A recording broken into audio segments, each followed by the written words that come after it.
Welcome to my channel. ఇది చూడబోయే site 1 acre site అండి. బీటీ రోడ్ అండ్ కాలువ రోడ్ పెట్టండి. ఇట్లా డైరెక్ట్ పోతే మనకు ఒక 10 కిలోమీటర్ డిస్టెన్స్లో కరీంనగర్ టు హైదరాబాద్ హైవే వస్తుందండి. ఇట్లా పోతే ఇటు పోతే విలేజ్ వస్తుంది. మనం చూడబోయే సైటు 1 ఎకర్ ల్యాండ్. ఇది కెనాల్ రోడ్ అండి. ఇది కెనాల్కి వస్తుంది. ఇది మళ్ళీ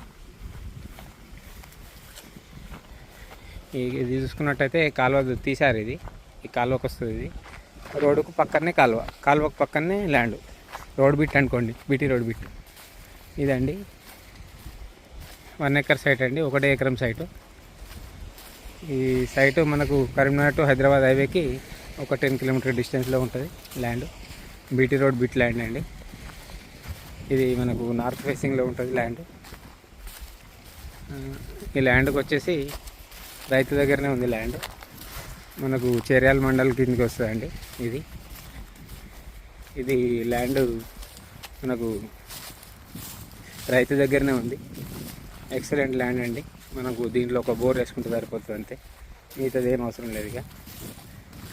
ఇది మనకు చేర్యాల మండల్లో వస్తుంది. మనకు ఇట్లా చూసుకున్నట్టయితే జనగామ హైవే కూడా మనకు ఒక 8 కిలోమీటర్ డిస్టెన్స్లో ఉంటుందండి. ఇది ల్యాండ్. టేక్ చెట్లు పెట్టింది. మొత్తం 1 ఎకర్ ల్యాండ్ వస్తుందండి. మనకు కొలిచిస్తారు.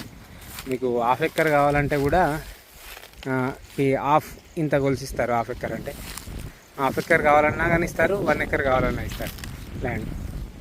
ఎక్సలెంట్ సైట్ అండి. ఎక్సలెంట్ జాగా. పూర్తిగా రెడ్ సాయిల్తో కూడుకున్న సైటు. దీంట్లో చాలా టేక్ చెట్లు కూడా ఉన్నాయి ఒడ్డు మీద. ఎకరాకు వచ్చేసి రైతు 45 లక్షలు చెప్తున్నాడు రేటు. కొంచెం తగ్గే అవకాశాలు ఉన్నాయి. నాకు ఎకరా అంటే ఎకరా ఇస్తారు, హాఫ్ ఎకరా అంటే హాఫ్ ఎకరా ఇస్తారండి ల్యాండ్. బీటీ రోడ్కి అనుకొని కాలువ తీశారు. ఆ కాలువకే ఉంటుంది సైటు. అంటే బీటీ రోడ్ బిట్ అనుకోండి. ఇక ఆ కాలువ క్యాన్సిల్ అయిందో లేదో కూడా తెలియదు నాకు. ఇది 1 ఎకర్ సైటు. చేర్యాల మండల్ కిందకి వస్తుందండి. ఇది మనకు కరీంనగర్ టు హైదరాబాద్ హైవే మాత్రం ఒక 10 కిలోమీటర్ డిస్టెన్స్ వస్తుంది. జనగామ హైవే 8 కిలోమీటర్ డిస్టెన్స్ వస్తుందండి ల్యాండ్కి. పూర్తిగా రెడ్ సాయిల్తో కూడుకున్న సైటు.